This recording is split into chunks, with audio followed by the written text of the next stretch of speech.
जय हिंद साथियों, मैं कुमार स्वागत करता हूं आपके अपने परिवार मिथिला एकेडमी में।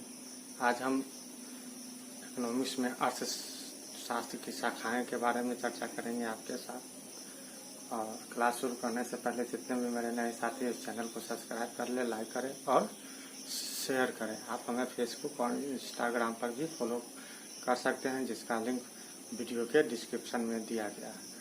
तो शुरू करते हैं। अर्थशास्त्र की शाखाएं। दोस्तों, अर्थशास्त्र की दो शाखाएं होती हैं।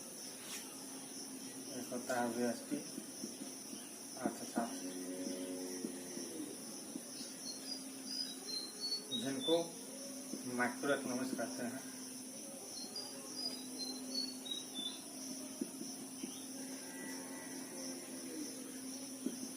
दोस्तों, इनके जन्मदाता है या माइक्रो इकोनॉमिक्स के पिता एडम स्मिथ ही हैं। दोस्तों, एडम स्मिथ ही संपूर्ण अर्थशास्त्र का पिता है, माइक्रो इकोनॉमिक का पिता है और कैपिटल इकोनॉमिक का भी पिता एडम स्मिथ ही है। दूसरा होता है समष्टि अर्थशास्त्र, वो मैक्रो इकोनॉमिक्स कहते हैं।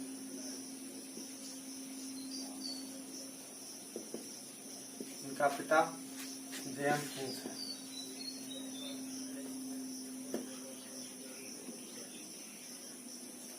ये अल्फ्रेड मार्शल का शिष्य है।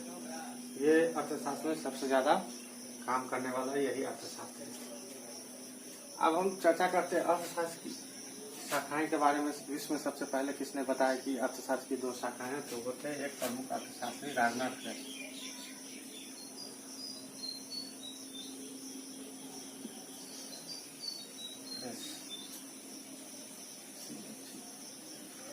उन्नीस सौ 33 में बताया। अब समझते हैं यहाँ व्यष्टि अर्थशास्त्र और समष्टि अर्थशास्त्र। एक को मान लेते हैं कंपनी, एक को मान लेते हैं राष्ट्र। दोनों सेम चीज है, एक छोटा है एक बड़ा है। दोनों चीज सेम है, बस इसमें एक ही अंतर है, एक छोटा है और एक बड़ा है। व्यष्टि अर्थशास्त्र, अर्थशास्त्र की एक इकाई या इकाई के रूप में अर्थव्यवस्था का अध्ययन करना व्यष्टि अर्थशास्त्र कहलाता है। अर्थात व्यक्तिगत आर्थिक इकाइयों का अध्ययन करना।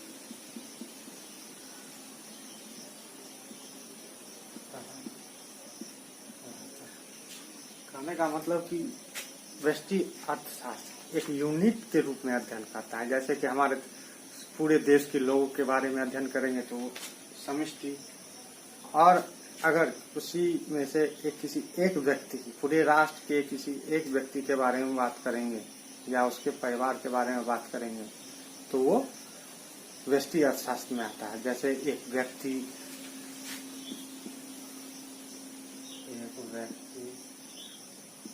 एक कंपनी,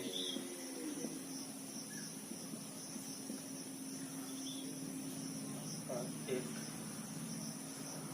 रिफॉर्म,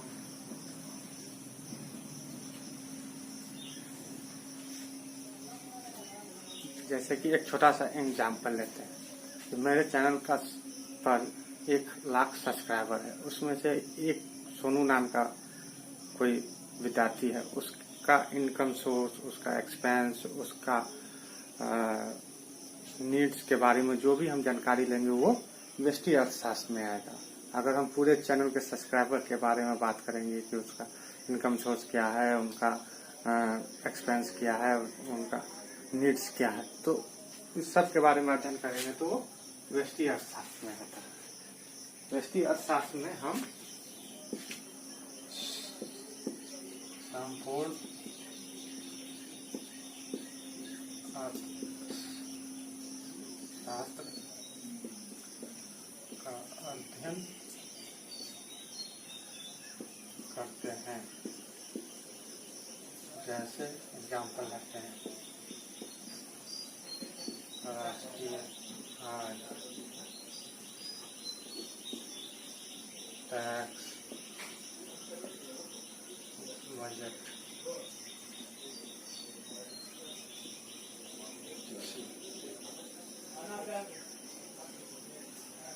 तो दोस्तों यहाँ तक नोट कर लीजिए, फिर हम आगे बात करेंगे।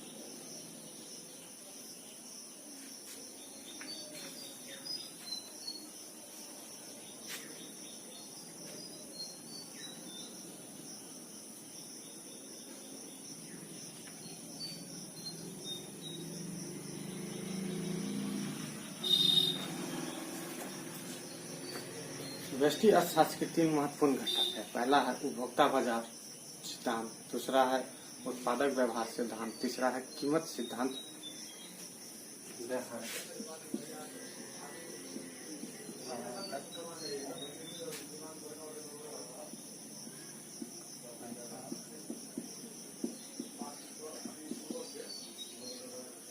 इसके बारे में जानते हैं। पहले उत्पादक व्यवहार सिद्धांत, इसमें हम यह अध्ययन करते हैं कि उत्पादक यह निर्णय कैसे लेता है कि उसे किसी वस्तु का उत्पादन कितना करना है जिससे उसको अधिकतम लाभ प्राप्त हो सके। इसमें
दोस्तों, कहने का मतलब है कोई उत्पादक किसी वस्तु को उत्पादन करने से पहले 1000 बार सोचता है।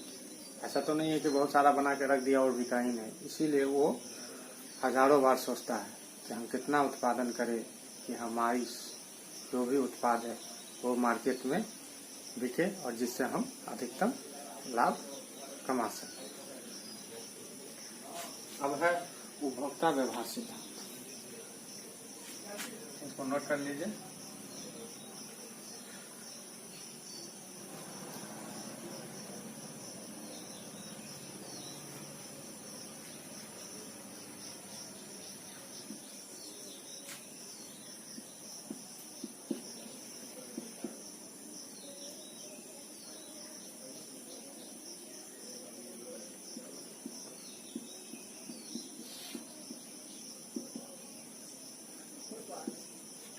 इसमें हम यह अध्ययन करते हैं कि कोई उपभोक्ता किस प्रकार अपनी आय को विभिन्न प्रयोगों में आवंटित करता है जिससे वो अधिकतम संतुष्टि प्राप्त कर सके। यानी कि किसी की आमदनी 10,000 रुपया है तो किस तरह अपने खर्चे में उस पैसा का उपयोग करेगा जिससे उसे अधिकतम संतुष्टि प्राप्त हो सके। सिद्धांत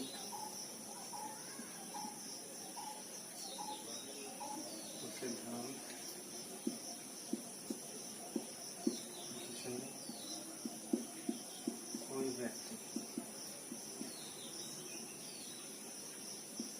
का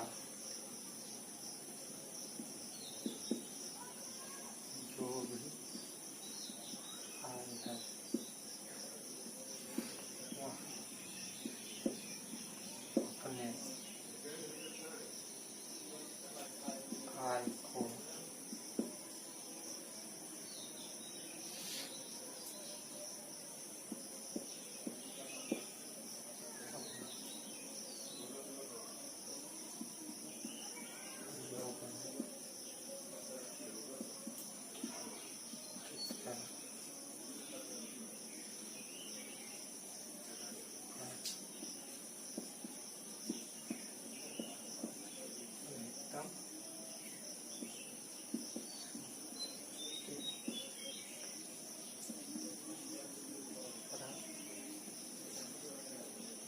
कर सके।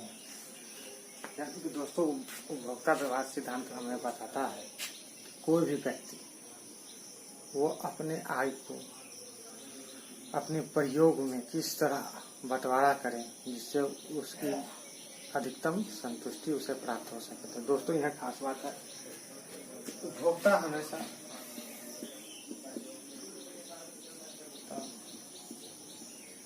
संतुष्टि के लिए काम करता है और उत्पादक अधिकतम लाभ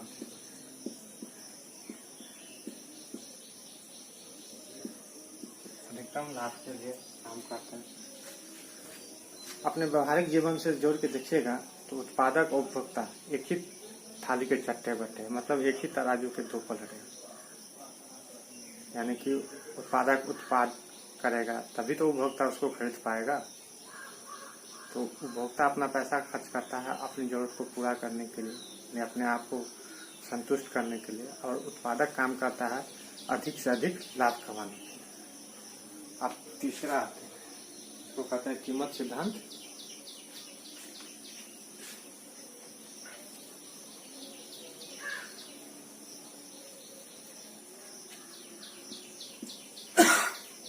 दोस्तों, कीमत सिद्धांत जो है ये सबसे महत्वपूर्ण घटक है। इसमें यह अध्ययन किया जाता है कि बाजार में वस्तु की कीमत कैसे निर्धारित होता है। इसमें यह अध्ययन किया जाता है।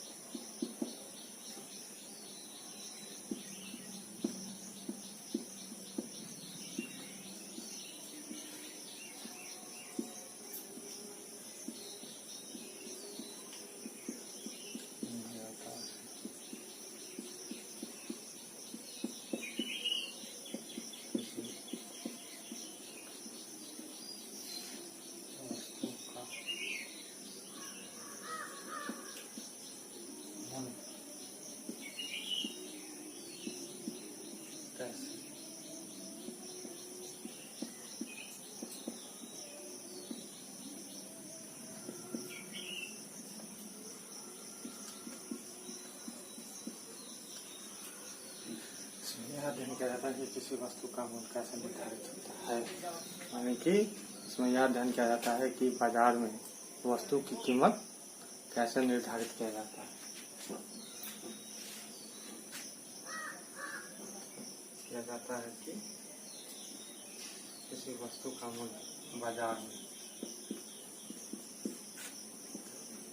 कैसे निर्धारित किया जाता है। मान लीजिए कि अभी गर्मी का समय है, हम लोग क्या करेंगे, अपनी ज़रूरत के हिसाब से जिसकी जैसी आई है। अब मान लीजिए मेरी पंखा खरीदने की मुझे ज़रूरत है, गर्मी लग रहा है, मैं मार्केट गया पंखा खरीदने, तो पंखा का भी सीजन है, वो क्या करेगा, अभी बहुत सारे फीचर मिलेंगे, बहुत सारे मॉडल मिलेंगे, लेकिन उसका रेट ज़्यादा मिलेगा। क्यों? क्योंकि उसका सीजन है। तो किसी भी वस्तु का मूल्य निर्धारित करता है उसका बाजार। और वही पंखा हम सर्दी में खरीदने जाएंगे तो क्या होगा, उसका कीमत कम रहेगा लेकिन फीचर मॉडल भी कम मिलेगा। लेकिन जिस वस्तु का जब सीजन रहता है तो उसका जो मूल्य होता है उसमें वृद्धि होता ही है। अब उसमें अनेकों प्रकार के मॉडल फीचर ये सब तो मिलता ही है। तो कहने का मतलब किसी वस्तु का मूल्य निर्धारित करता है बाजार। तो यहाँ तक आप लोग समझ ही गए होंगे। अब समझते हैं व्यष्टि अर्थशास्त्र। समष्टि अर्थशास्त्र। समष्टि अर्थशास्त्र, ये समष्टि अर्थशास्त्र के बारे में तो बताएंगे, लेकिन ये जो अर्थशास्त्र है समष्टि अर्थशास्त्र, ये इसमें कोई घटक नहीं है। ये जेएम कीन्स की रोजगार सिद्धांत पर काम करता है। यानी जेएम कीन्स का सिद्धांत यह कहता है कि मंदी की स्थिति में बेरोजगारी अर्थव्यवस्था में समस्त मांग या समग्र व्यय की कमी में कारण होता है। यानी कि मंदी की स्थिति में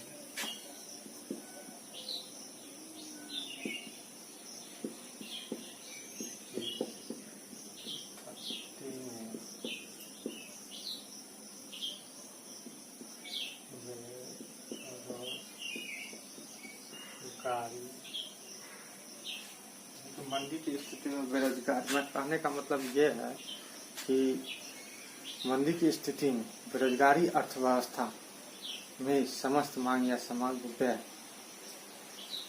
बेरोजगारी की अवस्था में समग्र आय, समग्र मांग,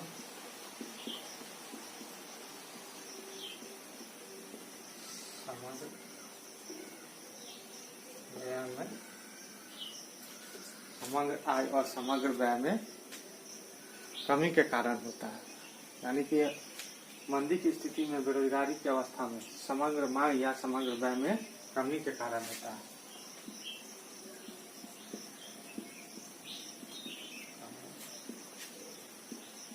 तो दोस्तों, यहाँ समग्र व्यय का मतलब क्या है? अगर सरकार अपने एम्प्लॉयज को अगर सैलरी नहीं दे या सैलरी आधा कर दे तो क्या होगा? समग्र मांग में कमी आ जाएगी, और समग्र मांग में कमी आएगी तो क्या होगा?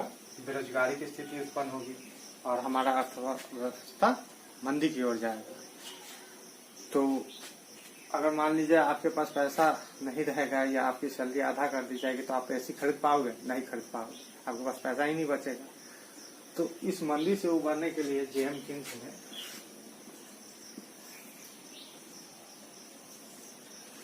दोस्तों, यहाँ समझने वाली बात है, जेएम कीन्स वो प्रथम विश्व के अर्थशास्त्री थे जिन्होंने मंदी से उबरने के लिए सरकारी व्यय में सरकार को वृद्धि का रास्ता बताया था। जेएम कीन्स, यहाँ नोट कर लीजिए, जेएम कीन्स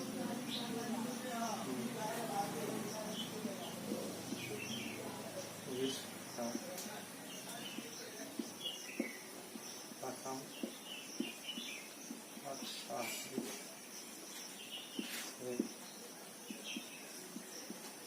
जिन्होंने मंदी से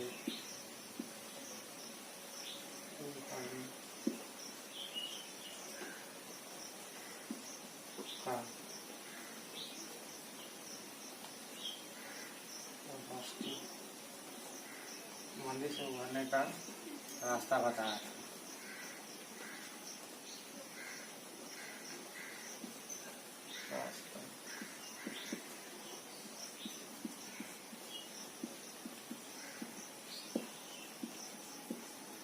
कहने का मतलब जेएम कीन्स प्रथम अर्थशास्त्री थे जिन्होंने मंदी से उबरने के लिए रास्ता बताया था। वो रास्ता क्या था? सरकारी व्यय में वृद्धि करना। रास्ता क्या था?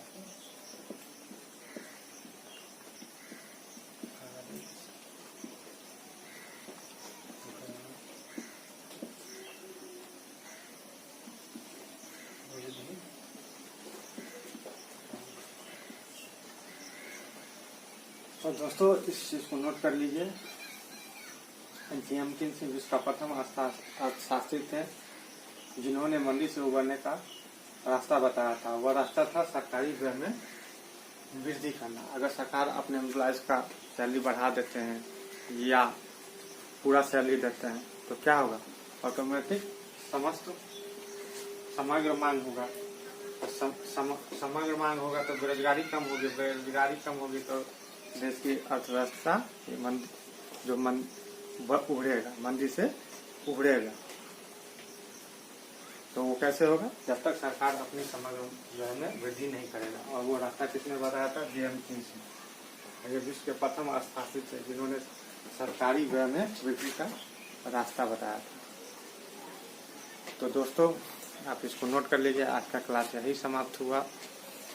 फिर हम आगे पढ़ेंगे अर्थशास्त्र का वर्गीकरण। ये क्लास कैसी लगी आप हमें ज़रूर बताइएगा। और 4-5 क्वेश्चन दे रहा हूँ, उसको आप कमेंट्स करके ज़रूर बताइएगा। और अभी तक जितने भी मेरे नए साथी इस चैनल को सब्सक्राइब नहीं किए हैं तो सब्सक्राइब कीजिए, लाइक कीजिए, शेयर कीजिए। और आप हमें फेसबुक, इंस्टाग्राम पर भी फॉलो कर सकते हैं, जिसका लिंक वीडियो के डिस्क्रिप्शन में दिया गया है। तो ये 4-5 क्वेश्चन है, आप इसको कमेंट्स के माध्यम से उत्तर जरूर दीजिए। पहला है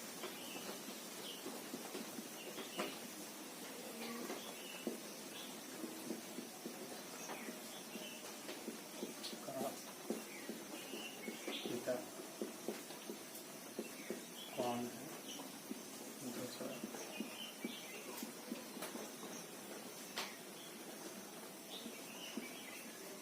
अर्थशास्त्र का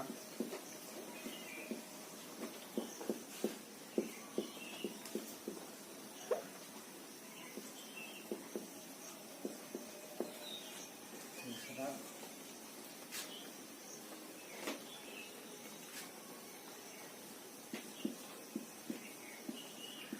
विश्व में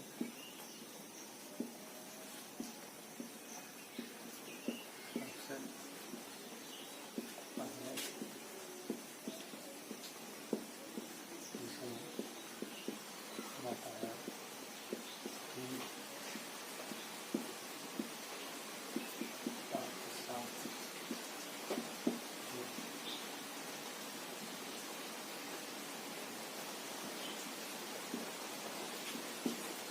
दो भाग है।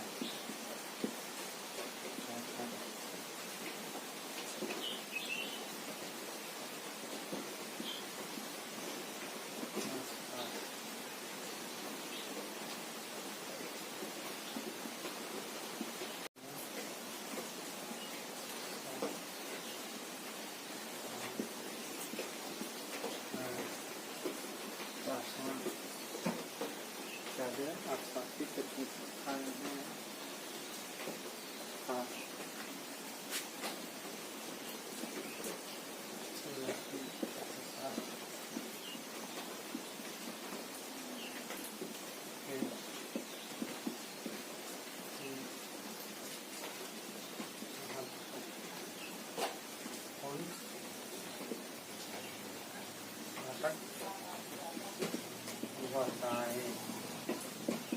तो दोस्तों ये 5 क्वेश्चन है जिसका जवाब आपको कमेंट्स करके देना है। आपको क्लास कैसी लगी इसके बारे में बताना है।